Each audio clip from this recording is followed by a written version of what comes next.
안녕하십니까, 레필입니다. 6월 29일 두산 에너빌리티 보도록 하겠습니다. 네, 증시 보겠습니다. 코스피 44포인트 내려서 1.82% 하락했고요. 코스닥은 7포인트 하락해서 0.93% 하락했습니다. 네, 요 며칠 이제 코스피가 반등을 계속 하다가 오늘은 또 이렇게 1.8% 하락을 했고요. 우리나라 증시만 하락한 것이 아니고 해외 증시, 다우, 나스닥, 니케이 모두 이렇게 하락을 했습니다. 그래서 오늘은 시장 전체가 좀 좋지 않은 방향으로 진행되었다라고 보시면 될 것 같고요. 미국의 이제 그런 경기 침체에 대한 신호가 점점 빠르게 다가오고 있다라고 합니다. 그래서 이제 금리 인상을 빠르게 진행하다 보니까 거기에 대해서 경기 침체가 점점 이제 빠르게 진행될 것이다라는 그런 시장 우려감이 있었고요. 네, 거기에 대한 지표도 하나 둘씩 나오기 시작했기 때문에 이렇게 전체적으로 좀 또 빠지는 분위기로 진행이 된 것 같습니다.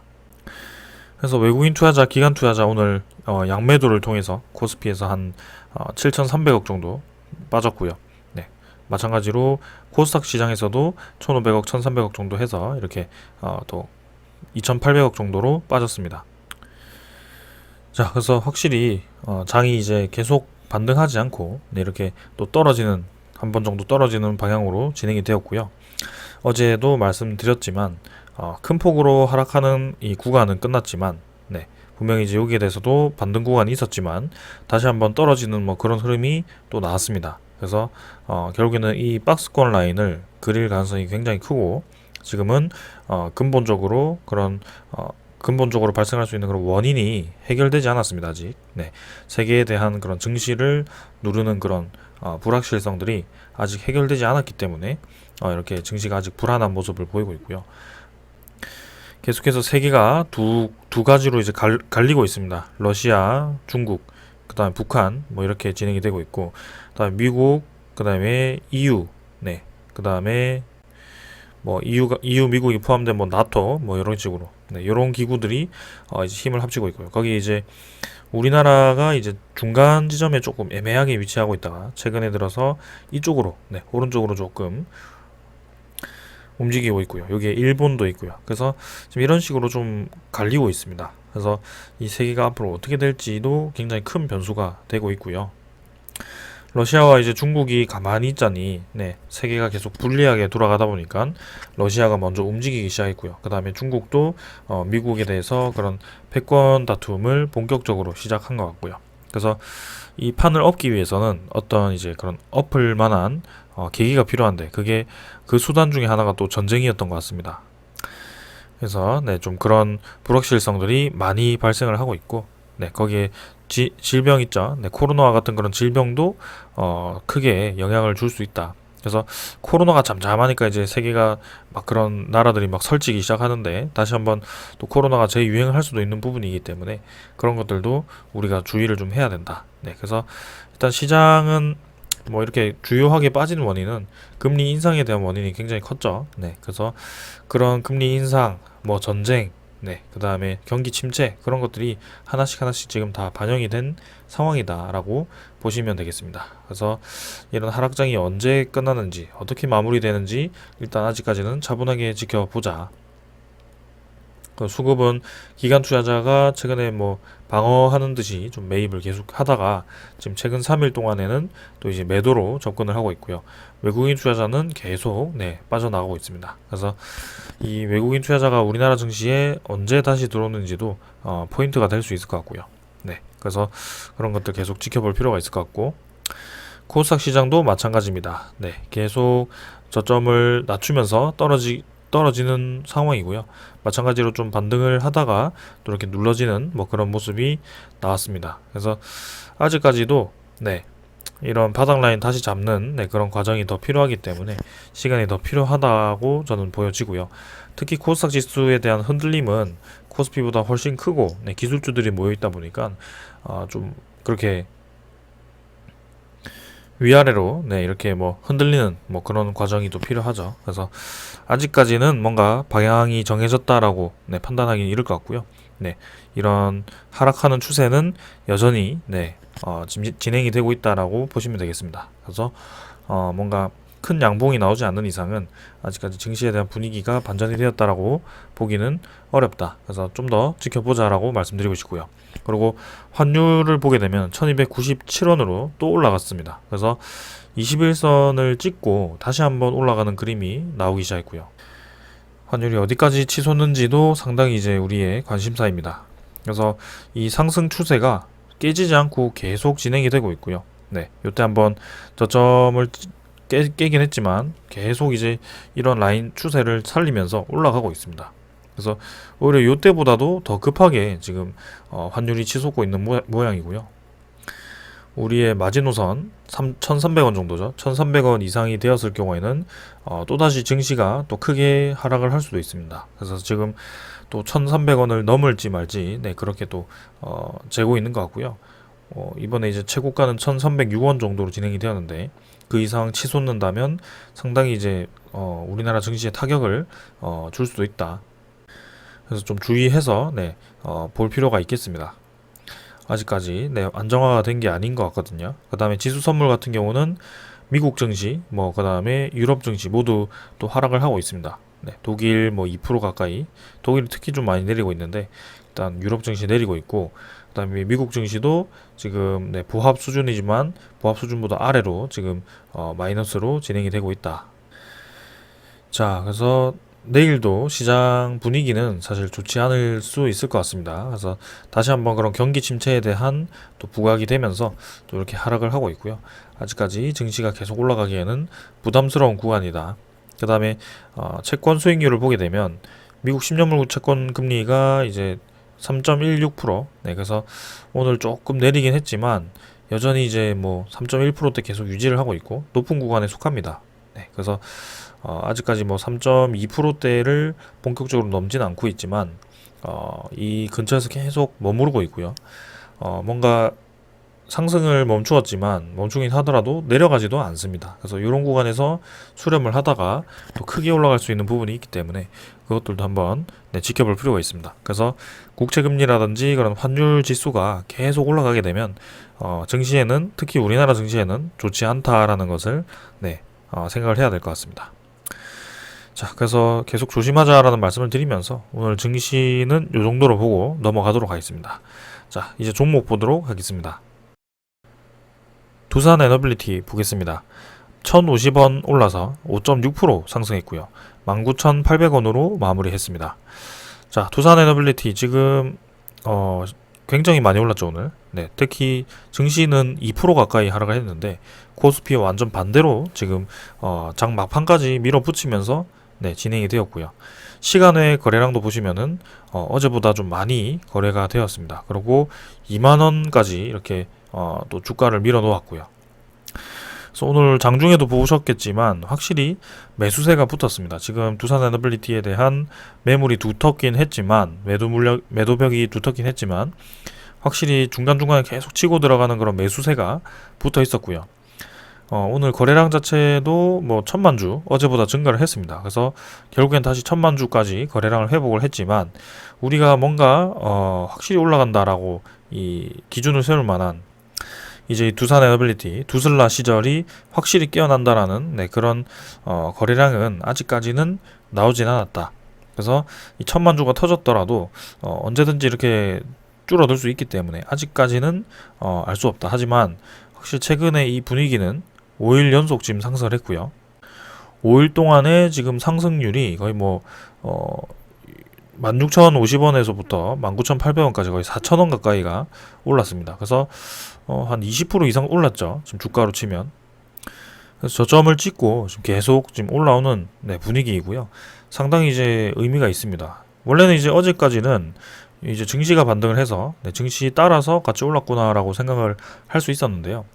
저는 이제 어제 선물 지수 그런 미국 증시가 좀 하락을 하길래 당연히 오늘 우리나라 증시도 같이 그런 여파에 의해서 내려갈 거라고 생각을 했었고, 근데 두산 에너빌리티가 이렇게 또 이렇게 크게 올라갈 줄은 상상도 못했습니다. 그래서 이런 주가 자체가 사실 제가 여러 번 말씀을 드렸지만 여러분들이 접근을 하실 때는 이렇게 수렴 구간에서 증시가 떨어져서 이렇게 쭉 떨어졌습니다. 이거 잘 보십시오. 떨어져서 이까지 떨어졌습니다. 16,050원까지. 이때까지만 해도 여러분들 생각은 어땠습니까?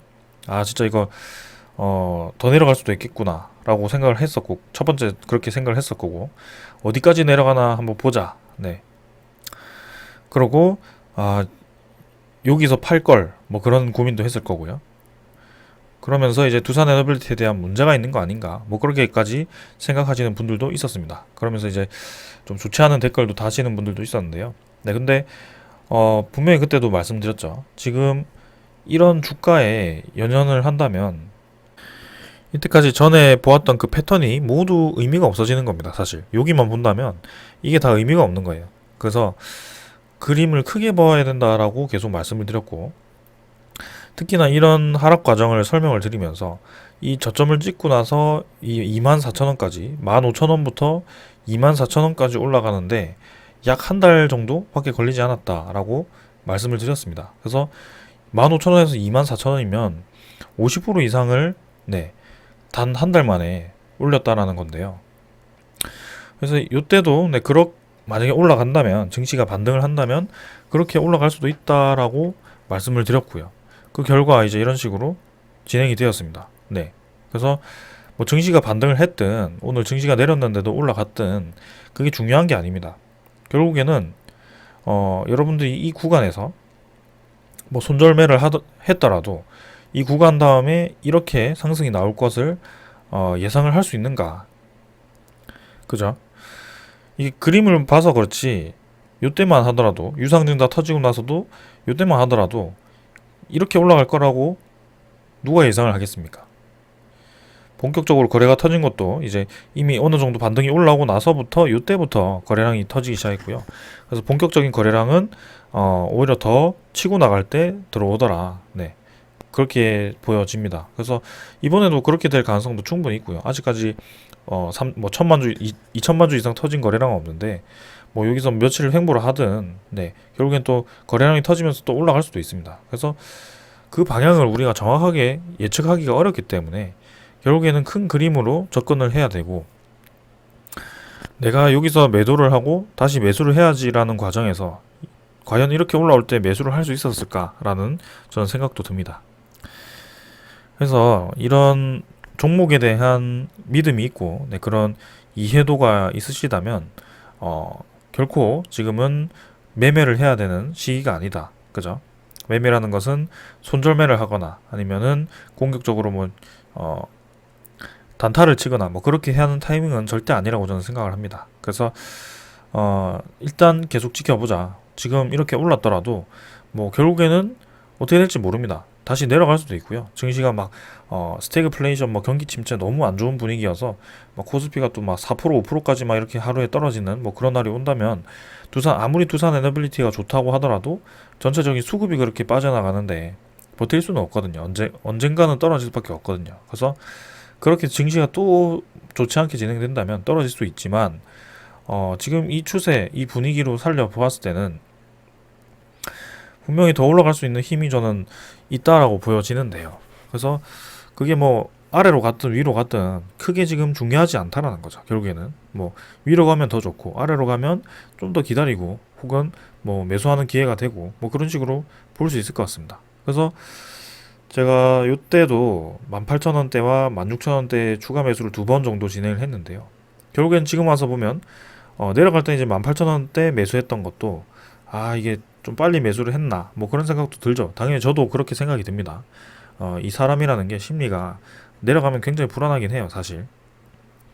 근데 뭐 저는 이제 그런 경험을 많이 했고, 네, 그런 데이터들도 많고 다시 올라갈 수 있다라고 생각을 하고 있기 때문에 뭐 그렇게까지 흔들리지 않지만, 네, 이런 장을 처음 당해 보시거나 아니면은 이런 종목 장투에 좀 익숙하지 않으신 분들은 정말 지루하고, 네, 한참을 기다렸는데도 결국엔 본점, 그죠? 본전이고 뭐 그런 상황이 오게 되는 겁니다. 그래서 제가 말씀드리고자 하는 걸 좀 정리를 드리면, 일단 이런 구간, 네, 이런 구간에서는 매수 기회가 사실 이 전체 그림에서 보았을 때, 여러분들 보았을 때 몇 번 없죠? 요때 한 번, 그리고 요때 한 번, 뭐 또 있을까요? 저는 16,000원이 다시 올 수 있을까라는 생각이 일단 뭐 잘 모르겠지만 웬만하면 잘 안 올 거다. 그죠? 그래서 중간 라인 뭐 이 21,500원 그리고 19,000원대 요 라인은 언제든지 올 수 있다라는 거죠. 네, 지금도 뭐 금방 올려가지고 또 이렇게 우리의 평균선 정도 네까지 지금 주가가 형성이 되어 있습니다. 그러면 이제 반대로 봤을 때 위쪽 라인을 보면 이 구간도 지금 두 번 정도밖에 안 왔잖아요. 24,000원 이상 이 24,000원 이상은 두 번 정도밖에 오지 않았습니다. 그래서 이 라인도 웬만해서는 지금 가기 힘든 구간이고 이 16,000원이라는 구간도 웬만해서 내려오기 힘든 구간이다. 그러면 이 구간은 매수 기회가 될 수 있을 것이고 요 구간은 이제 분할 매도할 수 있는 구간이 되겠죠. 그래서 여기서 뭐 나는 더 들고 갈 거야 하시면 매도하지 않고 더 지켜보면 됩니다. 근데 이제 요때처럼 또 이제 벽을 계속 맞고 못 올라가서 떨어지느냐 아니면 이번에는 거래량을 더 실어가지고 그대로 밀어붙이느냐 그게 핵심이고요. 시나리오를 좀 미리 말씀드리자면 이런 라인 있죠. 이런 라인이 깨졌을 경우에는 위로 깨졌을 경우에는 상당히 크게 올라가는 경향이 있습니다. 그래서 26,000원 정도를 뚫었을 경우에는 두산 에너빌리티를 팔지 마시길 바랍니다. 네, 적어도 3만원 이상은 올라갈 가능성이 굉장히 큰 구간이기 때문에 26,000원을 넘었다는 것은 네, 그렇게 생각하시면 될 것 같고요. 이게 이제 저의 첫 번째 설명이고 두 번째는 결국에는 오래 투자해서 장기 투자를 진행해서 만약에 뭐 요때 들어왔다고 합시다. 요때 이제 진입을 했습니다. 막 이제 두산 에너빌리티가 한참 죽어 있다가 살아나기 시작했습니다. 근데 어느 정도 주가도 수렴하고 한번 들어가 봐야겠다고 이제 요때 들어간 겁니다. 9천 뭐 한 250원 정도에 들어갔습니다. 뭐 만 원 정도? 네, 그때 들어갔는데 결국엔 그때는 이제 막 더 올라가고 정말 이제 이거 끝까지 가는구나 해서 요때 뭐 18,000원까지 갔잖아. 그죠? 18,000원, 17,400원까지 갔잖아요. 그래서 거의 2배 정도의 수익을 얻었는데 갑자기 또 이제 유상증자 막 그런 이슈 나오면서 뚝뚝뚝뚝뚝 계속 떨어지더니 결국 요 지점에 본전이 왔단 말이죠. 그럼 그 기간을 한번 볼까요, 여러분들? 이 기간이 자, 요때가 8월 31일입니다. 보이시죠? 2020년 8월 31일이고요. 그 다음에 요때가 2021년 3월입니다. 그래서 거의 2020년 8월부터 2021년 3월까지 근 7개월을 버텼는데 결국에는 2배 수익을 얻었다가 본전이 오더라. 그죠? 그러면 여기서 샀던 사람들이 무슨 생각을 하겠습니까? 18,000원에서 팔걸, 17,000원에서 팔걸, 뭐 그런 생각을 하게 됩니다. 그래서 이제 그냥 올라가면 팔아야 지겹다. 그냥 올라가면 팔아야지 해서 이런 구간에서 이제 팔았던 분들도 계실 거예요. 네. 만약 그렇다면. 근데 이제 또 기다립니다. 기다렸는데 올라가다가 잘 올라가다가 이제 또 수익이 나기 시작했는데 또 이제 뚝 떨어지는 거죠. 그래서 두 번의 그런 큰 하락을 경험하고 나니 이제 정말 이제 이 종목에 대해서 정이 다 떨어진 거죠. 그러면 요때는 언제죠? 5월입니다. 그래서 거의 지금 뭐 한 10개월 이상, 10개월 정도 버텼는데 결국엔 큰 수익 없이 네, 또 내려가니까 그냥 팔아야지 하고 요때 파신 분들도 꽤 있을 거예요. 근데 그날로 이제 그 다음 날부터 해서 쭉쭉쭉쭉 올라가더니 아마 이 전고점 부근에서 판 분들도 굉장히 많을 겁니다. 근데 이번에는 이게 웬걸 거래량을 점점 증가시키면서 그냥 뚫어버리네. 내일은 그만 오르겠지, 내일은 그만 오르겠지 했는데 계속 밀어붙입니다. 그래서 여기 보시면은 시작이 지금 12,000원 정도? 시작이 12,000원 정도 해서 3만원까지 찍었습니다. 뭐 물론 12,000원에 들어가서 3만원에 판 분들이 뭐 몇 분이 계시겠냐마는 결국에는 지금 12,000원에서 3만원까지 거의 2.5배죠. 네. 주가가 지금 요때 5거래일 하고 한 2주 조금 더 해가지고 주가가 2.5배가 올라와 버렸습니다. 네. 그죠? 그리고 요때 보실까요? 요때도 한번 올라가기 시작하니까 요때 뭐 거의 뭐 몇 배죠? 4배? 5배? 뭐 그렇게까지 올랐습니다. 주가가. 뭐 2주, 3주는 아니지만 요때도 한 달은 걸린 것 같습니다. 근데 제가 말씀드리고 싶은 것은 뭐 여기 들어가서 1년을 버텼는데 똑같이 오더라. 이럴 수 있죠. 근데 결국엔 그 버틴 기간이 헛된 허송 세월이 아니었다는 겁니다. 좀 더 기다리면 이런 큰 상승이 나올 수 있는 종목이라는 거죠. 그래서 결국에는 지금 왔다 갔다 하는 이 과정이 괜히 이렇게 왔다 갔다 한 게 아닙니다. 주가가 지킬 자리 지켜주고 뭐 저항 줄 자리 저항 주고 네 그런 패턴을 지금 계속 만들어 왔고요. 오랫동안 뭐 예상치 못하게 이제 유상증자가 한 번 더 있었고 그 다음에 뭐 증시 분위기도 굉장히 좋지 않아서 뭐 좀 더 떨어지긴 했지만 저는 결국에는 네 한 번 더 치고 올라갈 힘이 있는 종목이라고 생각을 하고 지금도 그렇게 기다리고 있습니다. 그래서 여기 들어와가지고 여기까지 결국엔 본전이더라. 그래서 지금 팔았다. 근데 이제 좀 있으면 막 이렇게 올라가 버렸을 때는 그때는 이제 후회한다는 거죠. 사실 뭐 이렇게 급하게 또 올라간다. 똑같이 뭐 2.5배 간다. 그건 제가 뭐 100% 확신을 드릴 수는 없지만 이 트렌드라는 게 그렇습니다. 지금. 네. 그래서 주식 투자라는 것을 차트에만 너무 연연해 하시지 마시고요. 이 종목에 대해서 분석을 하시고 종목 자체, 기업 자체에 그러고 그 기업이 뛰어든 그 산업에 대해서 좀 분석을 하려고 노력을 한다면 네, 좋은 결과가 있을 거라고 저는 생각을 합니다. 그래서 그렇게 생각하는 게 어렵다면 그럼 가만히 앉아가지고 지금 전 세계가 상황을 한번 그려보십시오. 네, 이제 금리가 올라가기 시작하고 돈이 빠지고 그 다음에 전쟁이 나고 그죠? 전쟁이 나고 이제 코로나도 이제 아직 뭐 완전히 없어진 것도 아닌 것 같고 근데 이런 상황에서 이 세상이 점점 각박해지고 있잖아요. 그죠? 각박해지고 돈도 적어지고 네 그런 상황에서 이 투자자들이라든지 아니면은 기업 그 다음에 정부 각국에서 돈을 어떻게 쓰겠습니까? 흔히 말해서 이제 쓸데없는데 이제 돈이 안 들어가야 되는 거죠.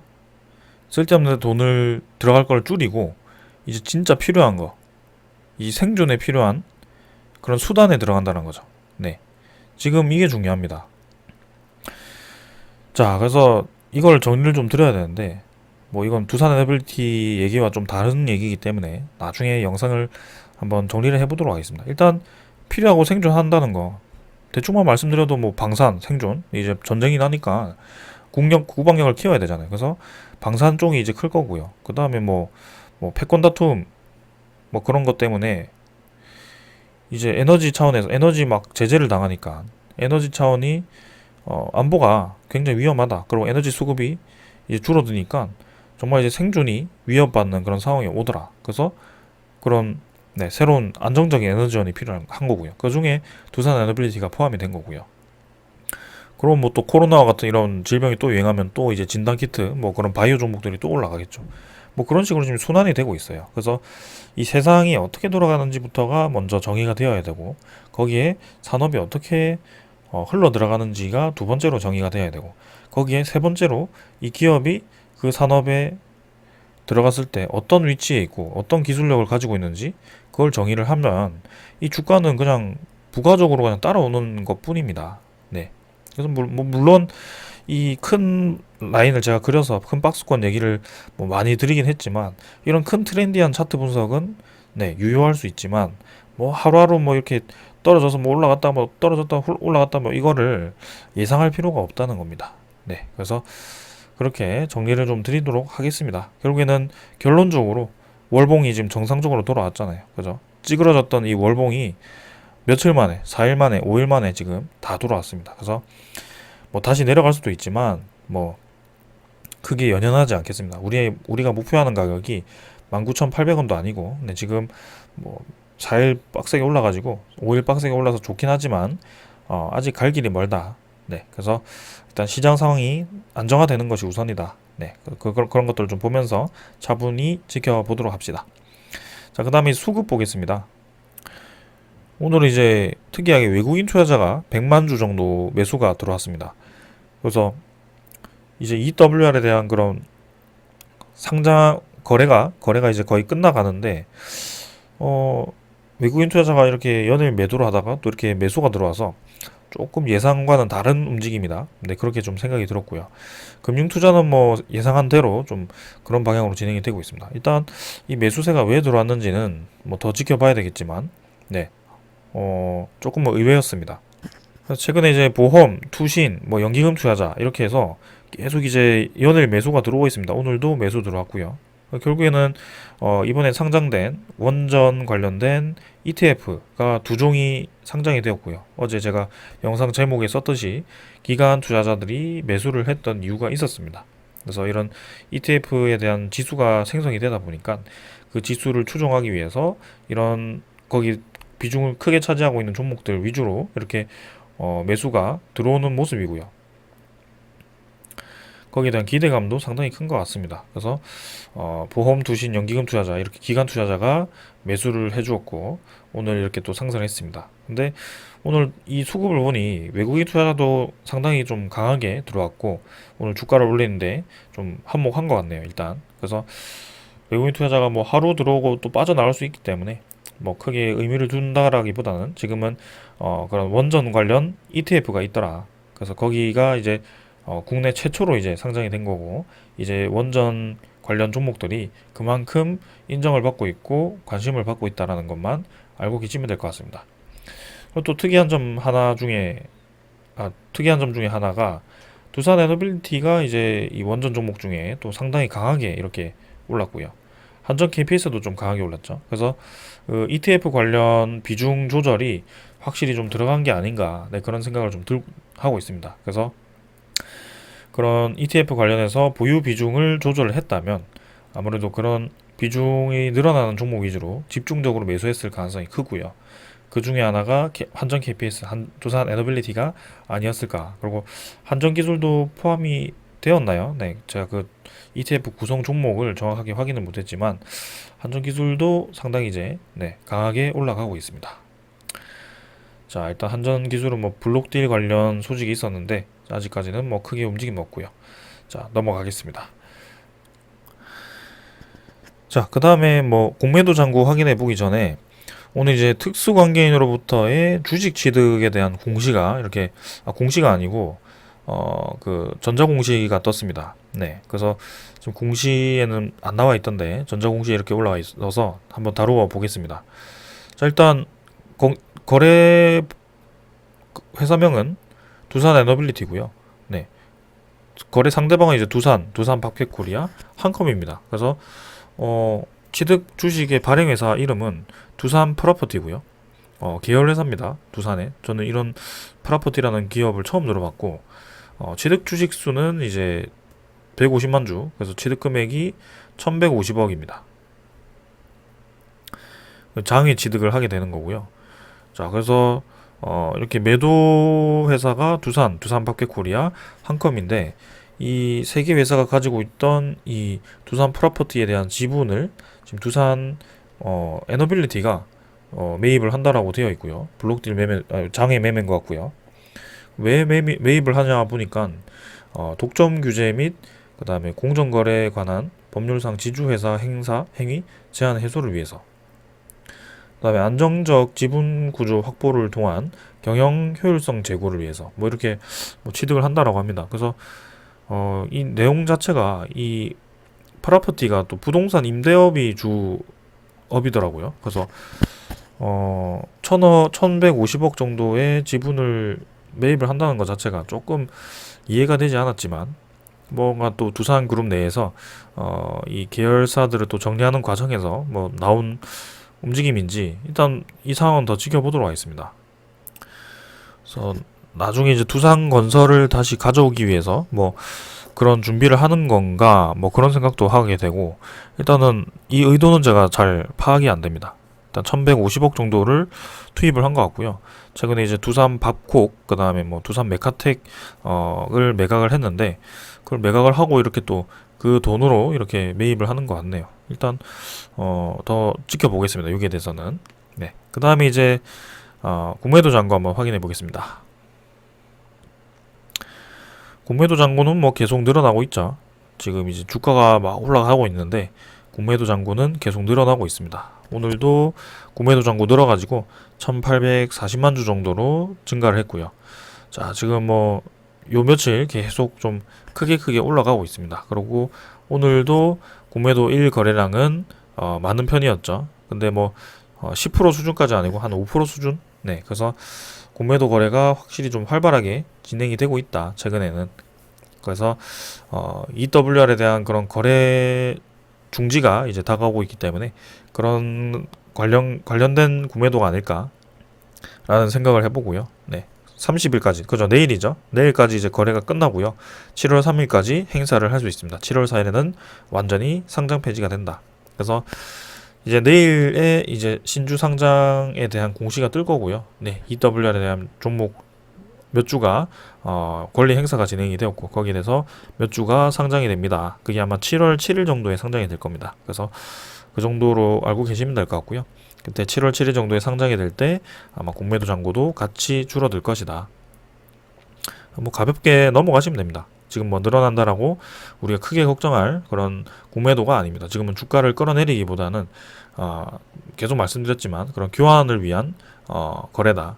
그럼 왜 교환을 위해서 그렇게 공매도를 치냐? 네, 그거는 나중에 다시 한번 설명을 드리겠습니다. 1WR 때 제가 하도 좀 자세히 설명을 드렸어가지고 아니면 이전에 1WR 영상을 찾아보셔도 되고요. 제가 두산 에너빌리티는 거의 뭐 하루도 빼지 않고 리뷰를 했었기 때문에 모든 이슈가 다 담겨 있습니다.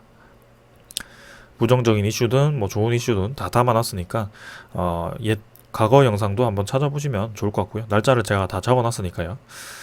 자, 그 다음에 이제 볼 것은 대차 잔고죠. 네, 대차 잔고는 체결 50만 주, 상환 14만 주. 그래서 뭐 조금 더 체결이 되었습니다. 마찬가지로 공매도 잔고와 똑같은 방향으로 진행이 되고 있고 뭐 3,500만 주까지 늘어났지만 마찬가지 EWR 관련된 수량인 것 같다. 그래서 EWR이 상장이 되었을 때 네, 줄어드는지 한번 확인만 해주면 될 것 같다라고 말씀드리겠습니다. 다음 외국인 추적 물량 100만 주였는데 96만 주 정도 조금 줄었지만 그래도 상당히 좀 많이 매수가 들어왔고요. 자, 조금 예상치 못한 매수가 외국인 매수가 들어왔는데 일단 뭐 어제 매도했던 거 그대로 다 매수했고 더 많이 매수해가지고 9.8%대 9.83% 네, 이렇게 지분이 들어왔습니다. 그래서 ETF와 관련된 이 매수세인지 일단 뭐 그런 매수세라면 지금 계속 이제 최근에 이 상승세로 보았을 때는 또 올라가지 않을까 내일도 네, 그런 생각도 들지만 일단은 차분하게 네, 지켜보겠습니다. 자, 그래서 관련된 내용은 뭐 거의 말씀드렸고 네, 오늘 이제 두산 에너빌리티 소식들 간단하게 좀 보고 넘어가겠습니다. 자, 이제 이창양 산업부 장관이 네, 체코로 직접 갔죠. 그래서 우리나라 원전 세일즈를 위해서 방문을 했는데 이제 배터리 사업을 지렛대 삼아서 이렇게 원전을 세일즈하기 위해서 노력을 하고 있다라고 합니다. 지금 이제 가셔가지고 한국 원전에 대한 이점을 네, 발표를 했고요.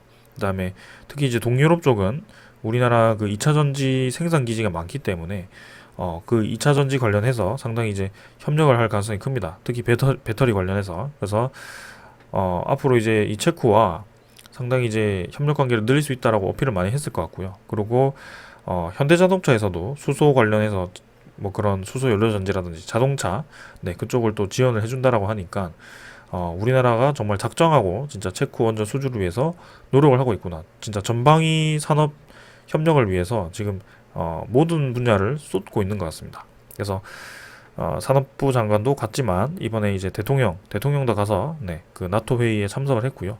거기에 대해서 이제 원전에 대한 세일즈 그리고 반도체 뭐 그런 것들을 어필을 하고 계신 것 같습니다. 그래서 한번 기다려 봅시다. 네, 지금 뭐 올해 바로 수주가 돼야 된다는 건 아니지만 이제 이렇게 턴어라운드를 하기 시작했고 산업이 네, 세계 시장은 이미 원전 시장을 확대하기 위해서 노력 중입니다. 뭐 어디 기사 보니까 뭐 1980년대 얘기를 하면서 450개였는데 뭐 총 언제였죠? 2010년 그때는 뭐 441기가 되었다. 그럼 원전이 줄었으니까 원전이 좋지 않은 거 아니냐? 원전이 죽은 사업이 아닌가? 뭐 그런 얘기를 하는 기사도 있더라고요. 어떻게 그런 논리가 나올 수가 있죠? 일단 2006 때는 이 후쿠시마 원전이 터지면서 그죠? 그때 이제 후쿠시마 원전 때문에 원전 산업 자체가 좀 많이 이 탈원전 방향으로 진행이 되었습니다. 그래서 그래프를 그려보면 이렇게 쫙 늘어나는 시기가 있었고요. 그 이후에 지금 최근에 우리가 경험했던 이 구간은 후쿠시마 원전 이 사고로 인해서 상당히 이제 원전에 대한 인기가 사그라들 때였습니다. 그리고 아직까지 그 지구 온난화에 대한 심각성을 알고는 있었지만 그 탈석탄에 대한 이슈가 없었습니다. 그렇게까지. 근데 2020년대 들어서 가지고 탈석탄에 대한 중요성이 커지고 그다음에 이 원전에 대한 이 중요성이 다시 커지기 시작한 것이죠. 왜냐하면 기존에 있던 에너지를 빼버리니까 지금 에너지 필요한 수요 부분이 채워지지 않고 그다음에 그 2차 전지라든지 배터리 관련 그런 전기화되는 산업이 이제 전기화가 되다 보니까 전기 에너지가 상당히 이제 수요가 커지는 것이죠. 그래서 지금 그래프를 그려보시면 앞으로 이제 원전에 대한 계획이 없어졌네요. 이렇게 될 겁니다. 네, 다시 한번 이런 기회가 오는 것이고요. 이거를 다 무시한 채 이때까지의 흐름을 얘기를 하면서 앞으로도 세계는 원전을 사양 산업으로 한다 그런 얘기가 있어가지고 정말 어이가 없어서 제가 좀 말씀을 드렸는데 여기서 할 얘기는 아닌 것 같네요. 일단은 그런 얘기가 있었지만 지금 전방적으로 지금 전방위적으로 이렇게 우리가 원전 이 세일즈를 위해서 노력을 하고 있다. 거기에 대해서 분명히 원전 관련해서 좋은 소식이 들려올 것 같다. 그리고 일본도 이제 40도 넘는 불볕더위, 지금 우리나라는 장마 전선이 올라와서 지금 불볕더위까지는 아니지만 이제 거의 물에 젖어 있는 것 같습니다. 항상 지금 요 며칠 너무 습해가지고 그런데 불볕더위에 지금 40도 넘는다고 합니다. 우리도 이제 장마가 끝나면 저렇게 되겠죠. 그래서 에어컨을 그렇게 많이 트니까 당연히 이제 전기 에너지가 많이 필요할 거고 원전 재가동을 오죽하면 이제 한다라고 하죠. 일본도. 그래서 불가피한 선택이 되어버린 겁니다. 그런 산업의 방향이 있기 때문에 저는 확신을 하고 있는 거고요. 그 다음에 어제 말씀드린 것 중에 하나, 두산 에너빌리티가 이제 원전을 짓는 것만이 아니고 원전에 대한 부품만 원전 돌리는 데 필요한 부품만 들어가는 게 아니고 사용 후 핵연료 저장 사업까지 대비를 해놨습니다. 이미 설계 제작 기술을 확보했다 이렇게 얘기가 나왔고요. 이런 용기를 캐스크라고 합니다. 캐스크. 그래서 사용 후 핵연료를 저장하는 용기고요. 이미 이제 미국 쪽에는 판매를 했습니다. 여러 개 판매를 했고요. 지금 새로운 모델을 이제 설계 완료를 했다라고 하는 것이지 기존의 모델들은 많이 있습니다. 지금. 그래서 NAC와 기술 협력을 맺고 2017년 한국형 건식 저장 시스템 개발했고 그 다음에 설계 역량을 확보해서 저장 용량을 증대시킨 24, 32 모델과 운반 저장 겸용 캐스크 DPC24 운반까지 가능한 그죠? 이게 핵심입니다. 그래서 앞으로 이제 원전 해체 산업을 키울 때 커질 때 핵 연료를 운반을 해야겠죠. 어디다가 저장을 하고 어디에 가져가서 처리를 할지 모르겠지만 그런 것들을 운반을 해야 되는 게 핵심일 거고요. 핵연료에 대한 폐기물 처리는 계속 연구가 되고 있고 거기에 대한 근본적인 원인, 그 해결책은 반드시 이제 찾아야겠죠. 그래서 무작정 이제 우리나라 그런데 이제 핵 폐기물을 저장한다라고 해서 그것도 답이 아니기 때문에 일단은 그런 것들을 봐야 될 것 같고 그래서 원전이 돌아가면 당연히 캐스크라는 이 용기가 필요하기 때문에 이 두산 에너빌리티에 대한 영향이 굉장히 많이 필요하다. 그 원전 해체 산업에도 앞으로 많이 필요할 것이다 라는 것이 핵심이었습니다. 그래서 이미 그 홈페이지에 보시면 이 모델들은 다 모델별로 저장이 전시가 되어 있고요. 저는 이 두산 에너빌리티 앞으로 가져갈수록 최근 앞으로 3년 동안은 그래도 좋지 않을까 그런 생각입니다. 그래서 이런 신사업 에너지 사업에 대한 패러다임 변화, 이런 패러다임 변화가 포화될 때까지는 이런 기업들이 수혜를 보지 않을까. 이제 시작이기 때문에. 그래서 그런 ETF라는 것들이 만들어졌고 이렇게 기간 수급이 들어오고 있고 증시가 2% 가까이 내리는데도 이렇게 오히려 올라가는 날이 이렇게 생겨버린 거죠. 그래서 저는 계속 오르든 내리든 계속 지켜볼 거고요. 가져갈 거고요. 매일매일 리뷰하도록 하겠습니다. 자, 오늘은 여기까지 하고 마무리하고요. 내일 시장 좋을지 안 좋을지 모르겠습니다. 주가 오를지 내릴지도 사실 모르겠습니다. 분위기상은 올라갈 분위기지만 알지 못하잖아요. 사실 이때까지 우리가 경험해본 결과. 근데 산업에 대한 방향은 두산 에너빌리티가 결국엔 올라갈 거라는 것은 우리는 알고 있습니다. 자, 오늘 여기까지 하겠습니다. 감사합니다.